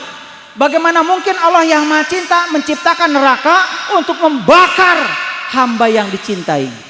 Gak mungkin. Surga dan neraka diabadikan dalam Al-Quran. Itu diciptakan oleh kita sendiri. Silakan nanti dibaca. Buktinya di Quran surat Hud ayat 106, 107, 108. A'udzubillahi minasyaitonirrajim. Bismillahirrahmanirrahim. Fa ammal ladzina syakku fa finnar lahum fiha zafirun wa sahikun. Neraka itu adalah tempat di mana kamu masih bernafas. Neraka itu adalah tempat di mana kamu masih bernafas. Sekarang mari kita lihat di mana kita bernafas. Ayo, di mana kita bernafas? Di sini kan? Kita bernafas sepanjang ada tubuh dan ruh. Ketika ruh keluar dari tubuh, tidak ada napas. Napas itu hanya ada ketika ruh masih ada di tubuh. Jadi tempat kita bernapas bukannya di sini. Betul? Ini bisa jadi surga, ini bisa jadi neraka, tergantung kita. Lihat saya semuanya. Ada orang dimarahi orang lain. Sakit hati enggak? Sakit hati enggak? Salah siapa kira-kira? Salah siapa? Ayo santri. Salah siapa? Sarah yang marah ya. Tuh. Kan masih gitu. Sakit hati itu salah kamu. Karena kamu ingin orang tidak marah. Coba keinginan itu dibuang. Orang mau marah atau enggak marah, kan anteng aja kita. Betul apa tidak? Jadi sakit hati itu bukan buatan orang. Sakit hati itu buatan kita. Kita berharap orang tidak marah. Kita berharap orang memuji kita. Kita berharap orang seperti yang kita mau. Sebetulnya yang berharap itu bukan orang, kita sendiri. Betul apa tidak? Ketika kita sadar, oh sakit hati buatan saya. Karena saya berharap orang memuji saya. Kenyataannya orang menghina saya sakit hati. Begitu sadar sakit hati buatan saya, kan tidak usah sakit hati. Surga apa neraka? Surga apa neraka? Kan surga. Siapa penjaga surga? Siapa penjaga surga? Santri harusnya bisa. Siapa? Ridwan. Apa artinya Ridwan? Ridho. Begitu ridho, yang gak ada kemarahan. Begitu ridho, tidak ada penderitaan. Kan ridho. Siapa penjaga neraka? Malik. Apa artinya Malik? Malik, milik. Milik itu ego. Ego itu aku. Begitu kita punya keakuan, tidak siap menerima itu, ya sudah, jadi neraka. Jadi dalam konteks kekinian, surga dan neraka itu bisa dirasakan langsung oleh kita. Tinggal nanti ngurusin surga dan neraka yang di sana. Itu urusan nanti. Kalau kita di sini bisa menciptakan surga, saya jamin ke sana pasti masuk surga. Saya jamin ke sana masuk surga. Kalau di sini kita sudah ridho. Sebetulnya semua penderitaan kita gara-gara kita tidak ridho. Itu aja kok. Betul apa tidak? Ini omongan saya harus dipikirkan. Karena saya sedang berbicara sains. Pendekatannya adalah pendekatan sains. Hebat ya pesantren. Di pesantren itu ada yang namanya bahsul masail. Betul? Apa sih itu? Barang apa itu namanya? Apa? Apa? Bahsul masail itu artinya pemecahan masalah. Bahasa kerennya namanya discovery learning. Di bahasa sekolah namanya discovery learning. Di bahasa pesantren namanya bahsul masail. Jadi pesantren itu udah lebih modern sebetulnya dari dunia sekolah. Teknik pemecahan masalah itu sudah diajarkan di sini. Keren apa tidak?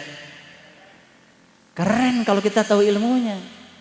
Menjadi tidak keren kalau kita tidak tahu ilmunya. Coba perhatikan.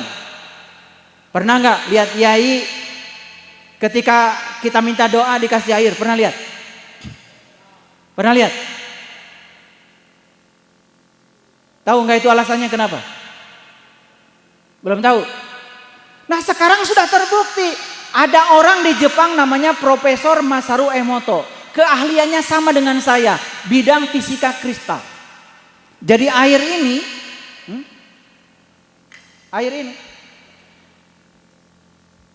Begitu air ini dibilang kamu jelek. Ternyata air ini bisa dengar. Jangan dikira air ini mati. Waktu dibilang kamu jelek, air ini bisa dengar. Setelah dibilang kamu jelek, kemudian air ini dimasukkan ke dalam mikroskop elektron. Dibesarkan gambarnya sejuta kali, apa yang terjadi? Struktur kristalnya air ini ternyata sangat tidak beraturan ketika dibilang jelek. Tapi begitu air ini dibilang, terima kasih kamu cantik, dia juga bisa berubah. Dimasukkan lagi ke dalam mikroskop elektron, dibesarkan fotonya sejuta kali. Struktur kristalnya air ini menjadi cantik luar biasa. Persis seperti diamond. Cuman itu saja. Kamu jelek dan kamu cantik direkam pakai mikroskop elektron sains ini. Dibuktikan gambarnya ternyata kata-kata jelek diterima oleh air, dia menjadi sedih. Kata-kata terima kasih kamu cantik direkam oleh dia, dia pun bisa menjadi bahagia. Coba Yai itu kalau doa Bismillahirrahmanirrahim. Luar biasa. Bukan sekedar kamu cantik. Bismillahirrahmanirrahim. Tambah lagi Alhamdulillahi Rabbil Alamin Ar-Rahmanirrahim. Wah itu kalimat-kalimat luar biasa. Masuk didengar air. Struktur kristalnya berubah menjadi sangat cantik. Profesor Masaru Emoto tidak hafal surat Al-Fatihah. Dia cuma taunya thank you. Jadi begitu kata thank you diucapkan luar biasa. Ada lagi riset yang sangat luar biasa. Jadi masak nasi yang sama, kemudian nasi itu dibagi dalam 3 toples. Jadi satu sendok di toples 1, 1 sendok di toples 2, 1 sendok di toples 3. Nah toples 1 dikasih tulisan. Tulisannya terima kasih nasi. Jadi risetnya seperti ini.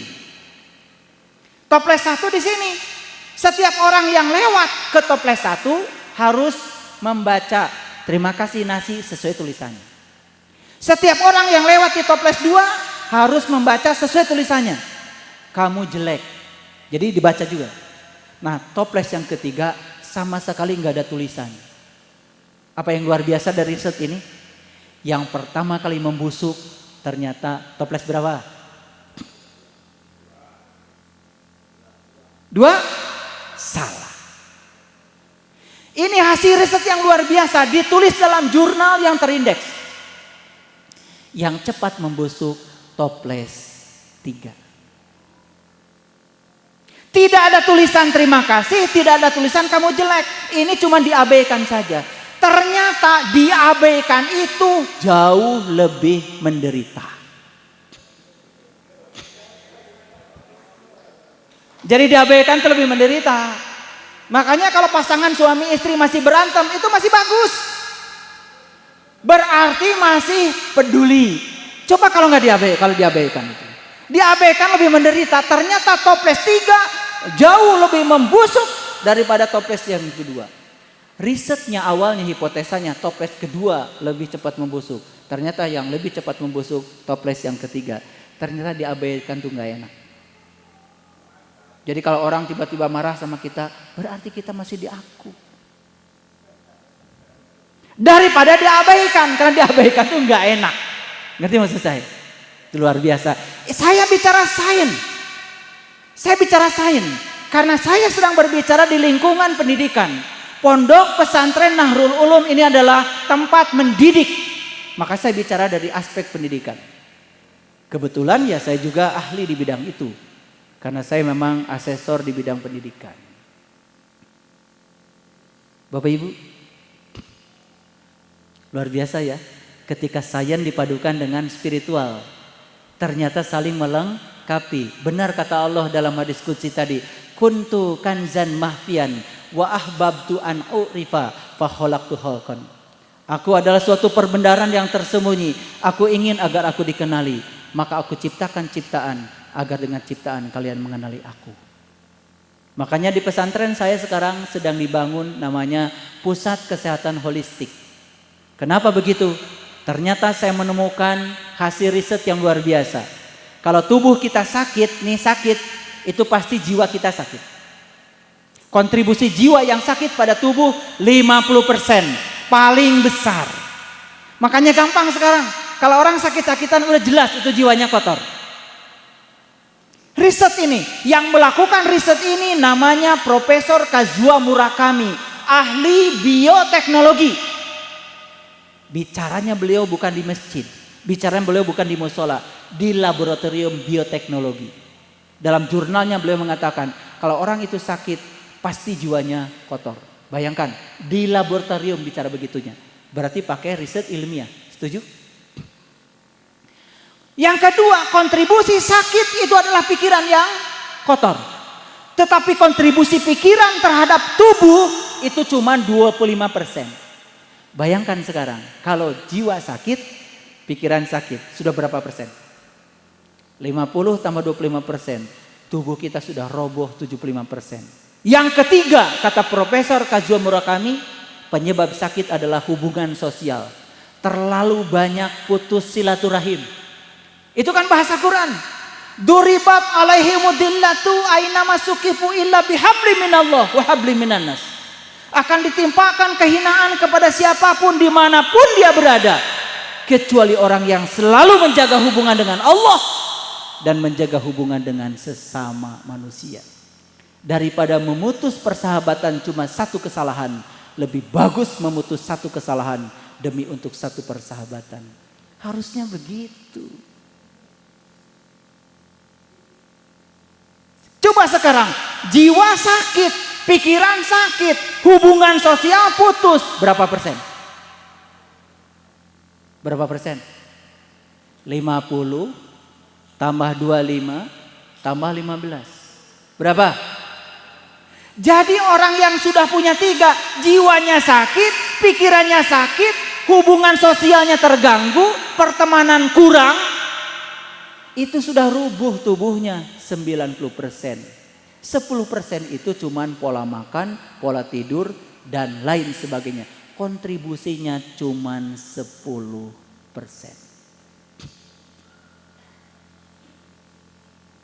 Jadi harusnya kalau lulusan pesantren, fisiknya harus sehat. Jadi kalau fisiknya tidak sehat, berarti ada yang salah dengan sistem pendidikannya. Berarti jiwanya belum suci. Makanya di Quran dikatakan, qad aflaha man tazakka. Terus, wa dzakara isma rabbih fasalla.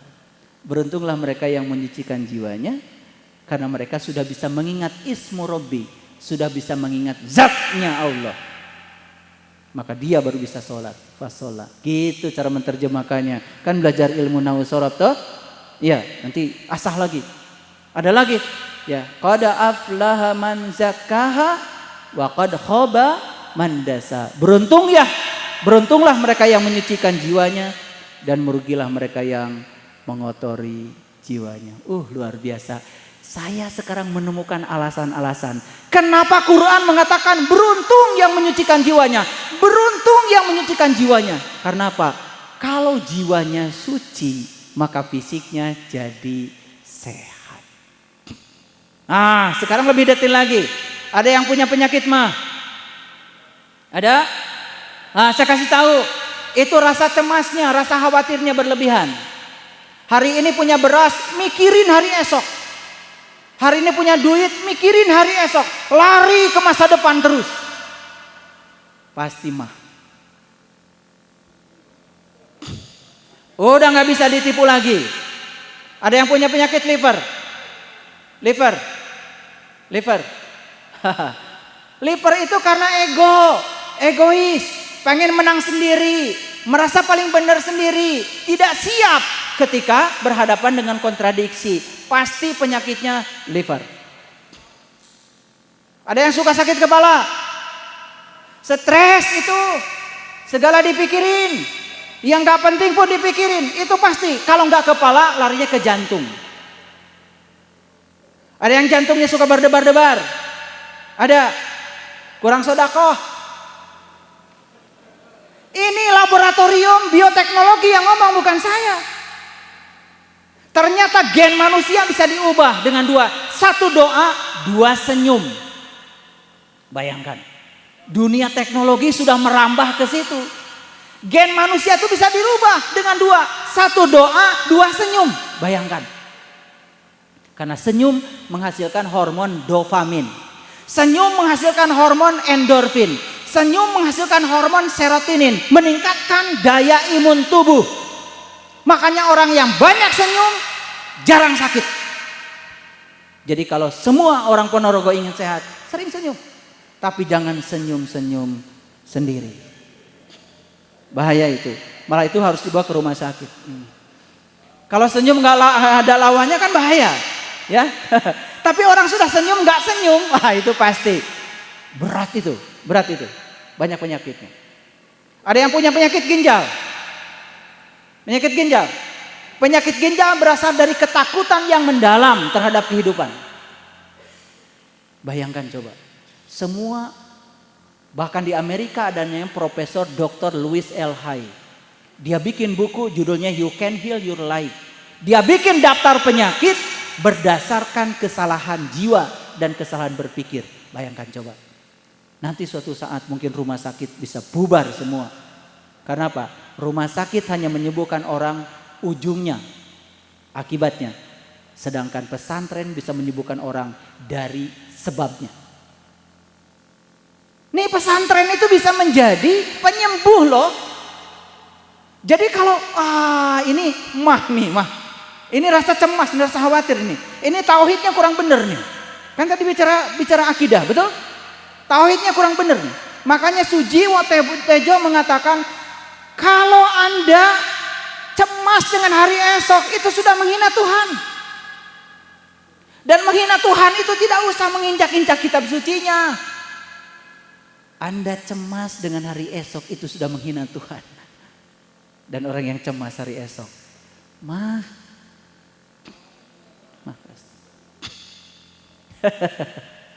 luar biasa ya dunia sains. Wah, kalau saya disuruh cerita ini sampai pagi juga sampai subuh nggak kelar-kelar. Makanya itulah pentingnya kembali lagi kepada ayat yang tadi, yarfa'illahul ladzina amanu utul ilma darajat. Jadi milikilah iman, milikilah ilmu. Nah, iman itu bukan percaya. Rasulullah mengatakan al-iman tasdikun bil qalbi wa ikrarun bil lisan wal amalun bil arkan. Iman itu urusan kolbu. Tadi sudah saya jelaskan dalam hadis qudsi, langit dan bumi tidak akan cukup menampung zatku, tapi kolbunya orang yang beriman, itulah rumahku. Sudah dikasih alamat sama Allah, kalau Allah itu tinggal di situ. Li ila fi Quraisy ila fihim rihlatasyita'i wa sayf falyabudu rabb hadzal bait. Sembah yang punya rumah. Sembah yang punya rumah. Jangan sembah rumahnya. Sembah yang punya rumah, kata Allah. Falyabudu rabb hadzal bait. Jangan kau sembah rumahnya. Ayo berkunjung ke rumah, berkunjung. Kalau kita sudah tahu caranya berkunjung ke sana. Walaqad ra'ahu nazlatan ukhra inda sidratil muntaha indaha jannatul ma'wa id yaghsha sidrati ma yaghsha. Ar-Rahman 'allamal Qur'an khalaqal insan 'allamahul bayan Asy-syamsu wal qamaru bihusban wan najmu was-sajaru yasjudan. Luar biasa. Was-samaa'a rafa'aha wa wada'al mizan alla tatghaw fil mizan wa aqimul wazna bil qisti wa la tukhsirul mizan wal arda wada'aha lil anam fiha fakihatu wan nakhlu datul akmam wal habbu dzul asfi war raihan fabi ayyi ala'i rabbikuma tukazziban khalaqal insana min salsalin kal fakhar wa khalaqal janna min marijin min nar fabi ayyi ala'i rabbikuma tukazziban rabbul masyriqain wa rabbul maghribain fabi ayyi ala'i rabbikuma tukazziban. Luar biasa. Merinding saya, pengen nangis. Coba, Quran itu bukan dibaca, tapi jadi pengalaman. Begitu sampai Rabbul Masyriqain wa Rabbul Maghribain, aku yang memelihara dua tempat terbit matahari, aku yang memelihara dua tempat terbenam matahari. Terkejut kita. Ih, tempat terbit matahari ada dua. Padahal kita tahunya matahari terbit di timur, terbenam di barat, bukan? Tempat terbitnya cuma satu, tempat terbenamnya cuma satu, tapi Quran mengatakan Rabbul Masyriqain wa Rabbul Maghribain. Ada dua tempat terbit matahari, ada dua tempat terbenam matahari. Kalau ada dua tempat terbitnya, ada dua tempat terbenamnya. Harusnya mataharinya ada dua. Luar biasa. Matahari yang itu dari kecil sudah kita saksikan, bukan? Itu untuk proses fotosintesa jasmania. Perhatikan saya semuanya. Belajar ini. Belajar sains sedikit. Maaf ya, ini gak apa-apa diangkat ke atas. Lihat sini semua. Ini apa ini namanya yang saya pegang? Daun. Pernah gak berpikir kenapa terjadi daun? Ada apa dalam daun? Dalam daun itu ada yang namanya sel kloropas, yang disebut dengan klorofil, hijau daun. Nah lihat sekarang, kita bernapas semua. Saat kita bernapas mengeluarkan apa? Mengeluarkan karbon dioksida. Karbon dioksida itu racun. Jadi manusia kayak kita ini ketika bernapas mengeluarkan racun. Namanya karbon dioksida, CO2. Ada tanaman di rumah kita, karbon dioksida yang dikeluarkan dari mulut kita ini, dari hidung kita ini diserap oleh dia lewat bantuan sinar matahari. Sinar matahari datang ke sini, kemudian karbon dioksida diambil dari napas kita, air diambil dari bawah oleh akar, dipadukan karbon dioksida, digabung dengan air, digabung dengan sinar matahari, jadilah apa yang disebut dengan glukosa, karbohidrat. Jadilah daun ini tumbuh. Efek sampingnya apa? Bukan hanya glukosa yang dihasilkan, tetapi dia menghasilkan oksigen. Oksigen dikeluarkan dari sini, diambil lagi oleh manusia. Itulah manusia nggak tahu diri. Yang dia keluarkan racun, yang diambil dari sini madu. Pernah nggak berterima kasih pada daun ini? Pernah berterima kasih pada daun ini? Subhanallah. Saya di rumah selalu mengatakan pada istri saya, anak saya, tidak boleh ada pohon yang mati di rumah saya. Kalau pohon mati bukan urusan dia pengen mati, tapi urusan cinta kasih kita. Karena kita nggak ngerti betapa berjasanya satu helai daun ini. Berapa liter sehari oksigen yang dihasilkan oleh daun ini. Sinar matahari yang itu hanya untuk menghasilkan ini saja. Tapi ada matahari ruhani dalam diri kita. Itu untuk meningkatkan kedewasaan kita. Itu yang dikatakan di dalam ayat tadi. Allahu nurus samawati wal ard. Masalu nurihi kamishkatin fiha misbah. Al misbahu fi jujajah. Ajujajah tu ka'annaha kaukab. Duriyu qadu min sajarati mubarakah zaitun la syarqiyah wala gharbiyah. Yakadu zaituha walau lam tamsashun nar nurun ala nuri. Luar biasa. Tala'al badru alaina min saniyatil wada. Ayo, saya jelaskan ayat itu. Ayo, 1, 2, 3, ayo. Sama-sama.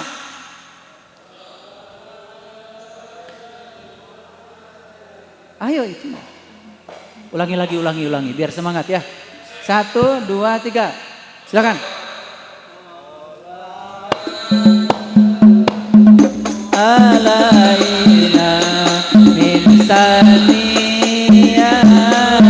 wada wajib syukru alaina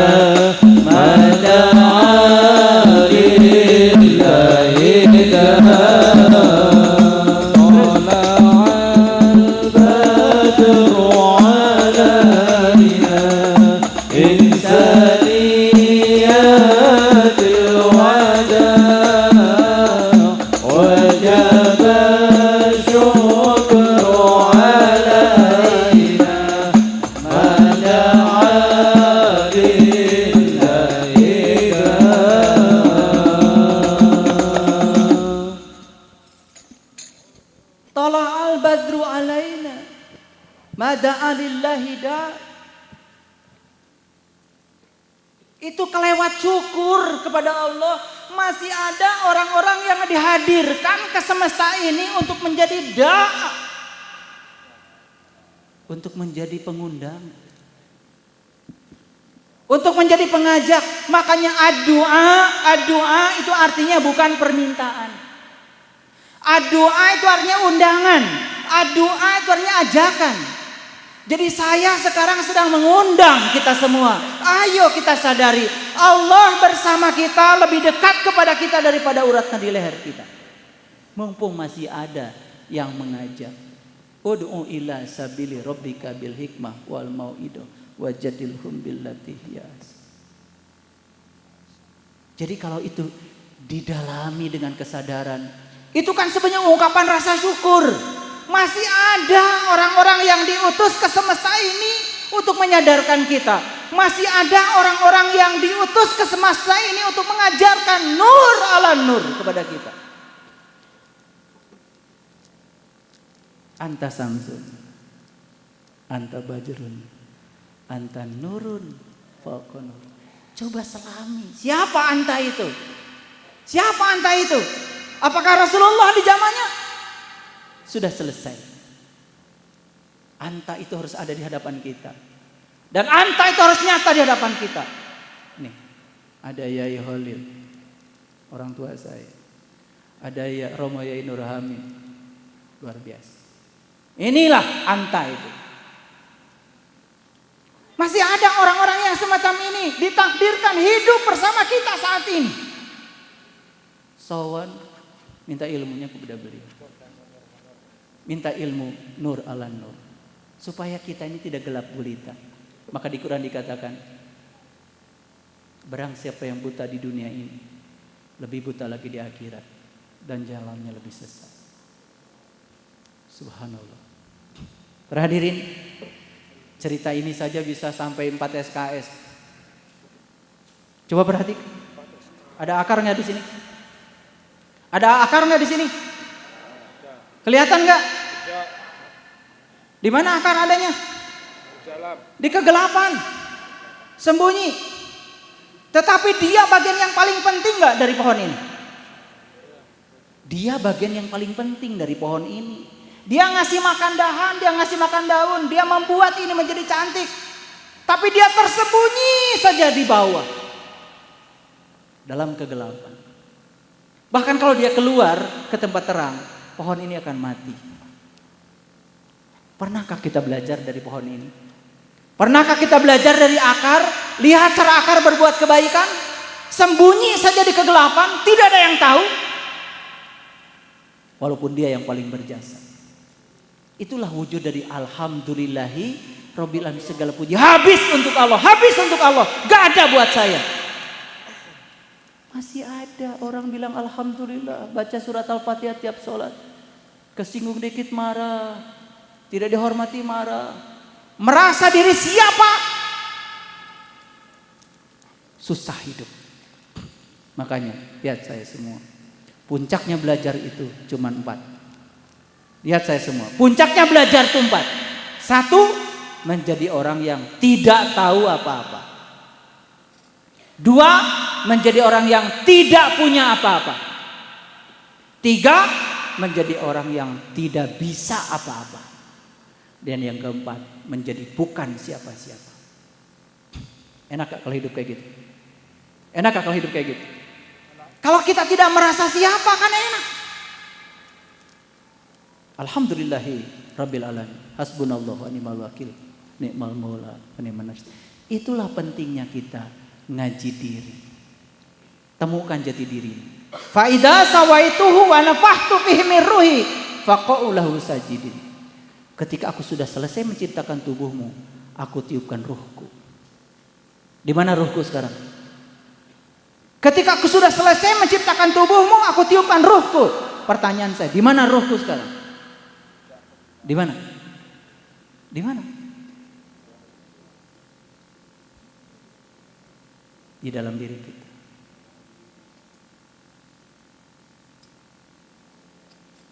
Sedekat itu bersama kita. Kenapa sedekat itu kita tidak bisa menyaksikannya? Kenapa sedekat itu kita tidak bisa menyadari kehadirannya? Makanya tadi di awal saya ingin ngetes saja sebenarnya tadi. Coba. Tadi ketika kita baca La ilaha illallah, La ilaha illallah, La ilaha illallah. Kalau santri di pesantren saya bacakan 3 kali saja, sudah hilang identitas dirinya. Sudah tidak merasa siapa-siapa lagi, melebur. Makanya ada ilmu namanya manunggaling kaula lan Gusti. Puncaknya eling lan waspodo. Keren gak itu? Keren gak itu? Keren. Itu intisarinya agama.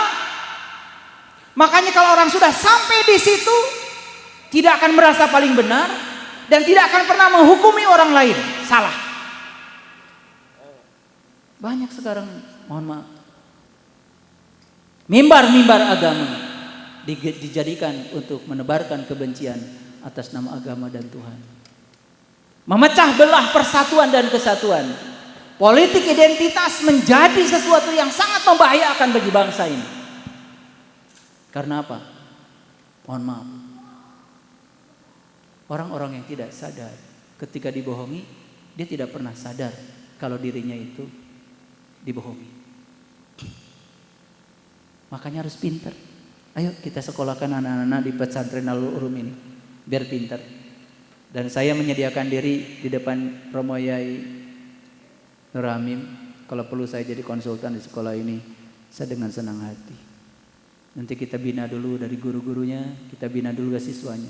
Biar sekolah ini menjadi cahaya bagi semesta. Tidak usah menjadi sinar matahari, tidak usah menjadi mercusuar di atas bukit. Jadi lilin kecil aja di sudut ruangan sudah keren.